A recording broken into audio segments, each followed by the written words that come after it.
The Heir's Betrayal, How My Father Destroyed Everything I Built. I always believed my father, Lawrence Whitmore, was a man of integrity. A man who built his empire from the ground up, turning a small family business into a multimillion-dollar corporation. He was disciplined, principled, perhaps to a fault, but his success demanded it. I never thought he would betray me.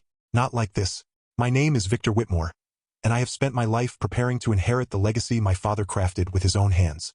Every late-night meeting I attended, every decision I meticulously analyzed under his tutelage, every personal sacrifice I made was in service of this dynasty. I dedicated myself wholly to Whitmore Industries, believing that, in the end, it would all be mine to carry forward. But last week, my illusions shattered. My father had built a trust fund, a generous, ironclad one, but it wasn't for me. It was for my brother, Julian. Julian was everything I was not. Carefree, reckless, and the embodiment of wasted potential. He never had to work a day in his life because he never had to. My father, despite his apparent rigidity, had always made exceptions for Julian. Maybe it was because he was the younger son, the more fragile one, the one who had somehow inherited our mother's softness. But I never imagined my father would go this far. I found out by accident. An oversight, a mistake that should never have happened if my father's team had been as sharp as he always demanded. His personal attorney, Kenneth Holloway, had left an envelope on my father's desk when I had arrived unannounced for our weekly meeting. The envelope was thick, filled with legal documents, and my name was nowhere in sight. At first, I assumed it was a standard estate matter, some minor arrangement my father was making to secure our assets. But when I skimmed through it, the truth became clear. A trust fund, a vast reservoir of wealth, set aside for Julian's exclusive benefit. Not for the business. Not for me.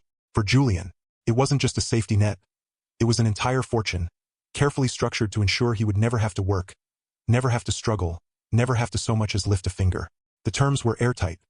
A steady stream of money, managed by a third party, designed to keep him comfortable for life. He could never go broke, no matter how much he squandered. And then, at the bottom of one of the pages, I saw it. A clause explicitly stating that Whitmore Industries would remain under my father's sole control.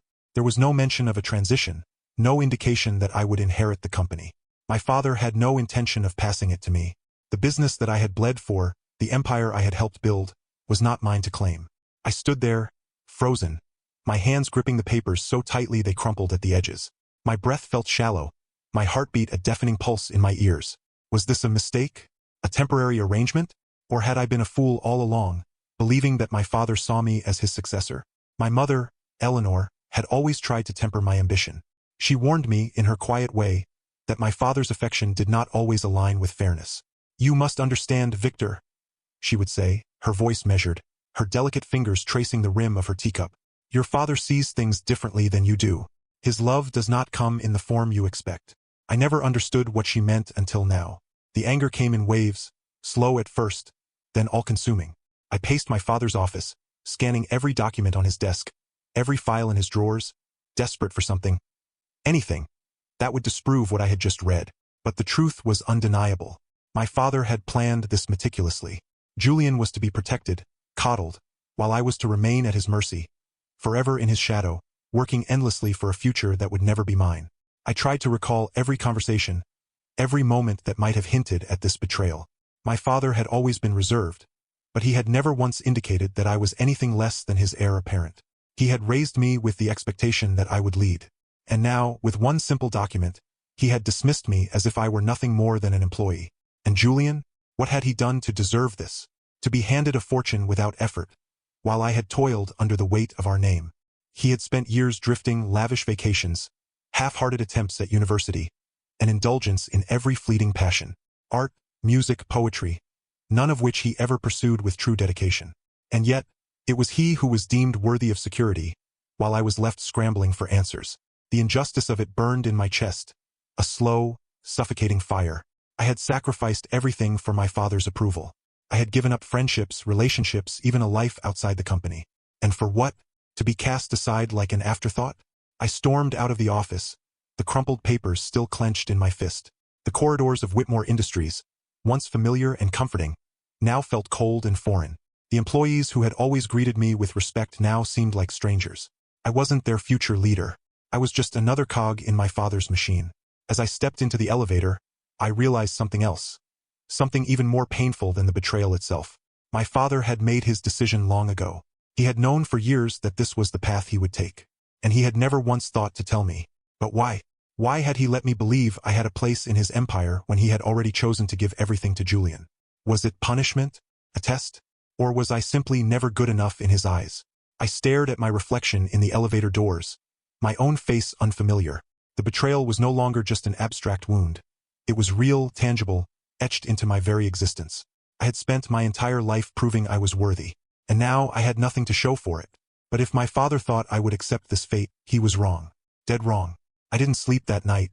The betrayal festered, clawing at my insides like something alive, something that refused to be ignored. I lay awake in my penthouse. The city sprawled beneath me, glittering with opportunity, with power. Power I had thought was my birthright. Morning came too quickly. My father's secretary called, crisp and professional as always, informing me that he expected me in his office by 9. I barely heard her words, too fixated on the tightness in my chest, the weight of the truth pressing down on me. I arrived at Whitmore Industries early, storming through the marble lobby, past the receptionists who murmured their greetings, through the sleek hallways lined with portraits of my father shaking hands with dignitaries, presidents, industry leaders, men he respected, men he saw as equals. I wasn't one of them. Kenneth Holloway was waiting outside my father's office, his usual composed demeanor intact, though I swore I caught a flicker of unease in his eyes. He knew. He had always known. "Victor," he said, nodding, as if we were merely discussing the weather. I ignored him and pushed through the heavy oak doors, slamming them shut behind me. My father, Lawrence Whitmore, sat at his desk, unbothered, his sharp blue eyes flicking up from a document he had been reviewing. He was a man of precision, of control. Even now, faced with the storm I had become, he was unmoved. "Sit," he commanded, and despite every fiber of my being urging me to defy him, I did. "I found the trust," I said, voice low, steady. "Julian's trust." There was no flicker of surprise, no guilt, no explanation offered. He merely folded his hands over the polished mahogany desk. "I wondered when you would." Cold, humorless laugh escaped me. "That's it? No apology, no justification." "I don't owe you an apology," he said, calm, detached. "I did what I deemed necessary." The rage I had been trying to contain boiled over. "You mean you decided to reward Julian for doing absolutely nothing while leaving me to bleed for this company? I built this empire alongside you, sacrificed everything for it. And for what? To be cast aside." He sighed, as if I were a petulant child. "You always assumed this was about inheritance, that this company was something to be handed down, like a family heirloom. Isn't that exactly what it is?" I spat. "Isn't that what you led me to believe my entire life?" He leaned forward, his piercing gaze locking onto mine. "No, this is a business, Victor. It belongs to the one who earns it." I reeled, my mind scrambling to make sense of his words. "Earn it? Then why does Julian get a trust fund without lifting a damn finger?" A muscle in his jaw twitched, the first sign of anything resembling emotion. "Because Julian would burn through any inheritance he was given in months. He is not capable of leading, not capable of survival on his own. I ensured he would have security. That is what he needs. But you," he studied me with an unreadable expression. "You are not weak. You don't need my protection." My pulse pounded in my ears. "You mean you don't trust me? You don't trust me to run your company?" He didn't answer, and that silence cut deeper than any words could. I pushed back from the desk, standing abruptly. "So that's it? I'm nothing more than an employee to you. You are what you make yourself," he said simply. "If you want Whitmore Industries, take it." My breath caught. "What are you saying?" He stood then, slow and deliberate, walking to the floor-to-ceiling window that overlooked the city. "I have no plans to retire, but when I do, I won't be handing this company over to anyone. Not you, not Julian. Whoever takes control will have to earn it, just as I did." A chill ran down my spine. "You're going to make me fight for it." He turned, meeting my gaze. "I already have." The weight of his words settled over me like chains. This had never been about love or fairness. It was a test. A war. One I hadn't even realized I'd been fighting my entire life. I left his office without another word, the cold rage in my veins crystallizing into something sharper, something lethal. If my father wanted a war, then so be it. The next move was mine. The days that followed felt like a fever dream. My father's words haunted me. "If you want Whitmore Industries, take it." That sentence echoed in my mind, twisting my fury into something colder, more calculated. I had spent my entire life proving myself, but he still saw me as unworthy, still held the power over me like a king deciding which of his sons would inherit the throne. Fine. If he wanted a war, I would give him one. The first thing I did was call a meeting with Whitmore Industries senior board members. They had always seen me as the natural successor, a man who understood the business inside and out. I knew I couldn't outright stage a coup, not yet, but I needed allies. I spent days gathering leverage, reviewing financial reports, contracts, every possible vulnerability my father might have overlooked. I met with investors behind closed doors, planting seeds of doubt about his leadership. The market was shifting, and my father was stubborn in his ways. He refused to adapt. That would be his downfall. Julian, of course, remained blissfully unaware of the storm brewing around him. He continued his charmed existence, squandering his time on art shows, exotic vacations, and his latest romantic fling, a socialite named Cassandra who saw him as nothing more than an amusement. The thought of Julian living a life of leisure while I fought for my place in the empire fueled my resolve. Then came the moment I had been waiting for. A major investor, Sterling Hawthorne, who held significant shares in the company, agreed to meet me privately. We sat in his penthouse office, a room filled with relics of old money and calculated power plays. "You want to take your father down?" he said bluntly, swirling a glass of bourbon in his hand. "That's a dangerous game." I met his gaze without flinching. "He's already set the rules. I'm just playing to win." Hawthorne smirked. "And what do I get if I back you?" I slid a folder across the desk. "His refusal to modernize is costing us millions. He won't listen to reason, but I will. With me in charge, your investment triples within 5 years." Hawthorne flipped through the documents, silent for a long moment before nodding. "You've got my vote. But you'll need more than me to overthrow Lawrence Whitmore. I already had that covered. Over the next 2 months, I built my case. I secured support from key board members, proving that my father's outdated leadership was driving the company into stagnation. I gathered documents, testimonies, and projected losses under his continued reign. I used every resource, every favor I was owed, and I did it all without him knowing. But I should have known better. The night before the scheduled board meeting, I received a call from Julian. His voice was uncharacteristically serious. "Victor, you need to get to Dad's office. Now." I hesitated. Julian was the last person I expected to be involved in anything remotely business-related. "Why?" "It's bad," he said. "Just come." Against my better judgment, I went. The building was nearly empty when I arrived, security giving me a wary glance as I made my way up to the executive floor. Julian was waiting outside our father's office, his normally relaxed expression replaced with something I'd never seen before: fear. "What the hell is going on?" I demanded. He just pushed the door open. And there, sitting at his desk as if nothing in the world had changed, was Lawrence Whitmore. He was holding my folder, the very same one I had given to Hawthorne. My stomach turned to ice. "You really thought I wouldn't find out?" His voice was quiet, but the threat in it was deafening. I forced myself to stay calm. "I did what was necessary."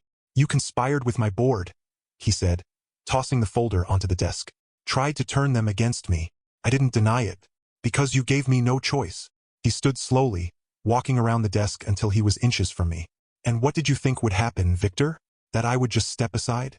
That I would let you take what I built?" I clenched my fists. "You always told me to prove myself." "I did. You proved you're willing to betray your own blood," he said coldly. "And for that, you've lost." My blood ran cold. "What do you mean?" He turned to Julian. "Tell him." Julian hesitated before speaking. "He changed everything. The board agreement, the succession clauses, all of it." I felt the ground shift beneath me. "What?" Lawrence smiled, but there was no warmth in it. "I liquidated your shares. You have no stake in Whitmore Industries anymore." My vision blurred. You underestimated me," he interrupted, his voice like steel. "You thought you could outmaneuver me? I've been playing this game longer than you've been alive." Couldn't breathe. My entire life, everything I had fought for, was gone. Just like that. "You're cutting me out." "I'm protecting my company from you," he corrected. "You wanted war? This is the price of losing." I turned to Julian, desperation creeping into my voice. "You knew about this?" He looked away. "I tried to warn you." I stumbled back, the weight of betrayal crushing me. My father had destroyed me, erased me from the empire I had given everything for. And Julian, my own brother, had let him. Lawrence straightened his suit, his expression unreadable. "Get out, Victor. You're no longer welcome here." I wanted to scream, to fight, to burn the entire building down. But I knew when I was defeated. Without another word, I turned and walked out. The halls of Whitmore Industries, once my second home, felt like a prison I would never escape. As I stepped out into the night, the cold air biting my skin, I realized something terrifying. I had nothing left, and for the first time in my life, I didn't know what to do next.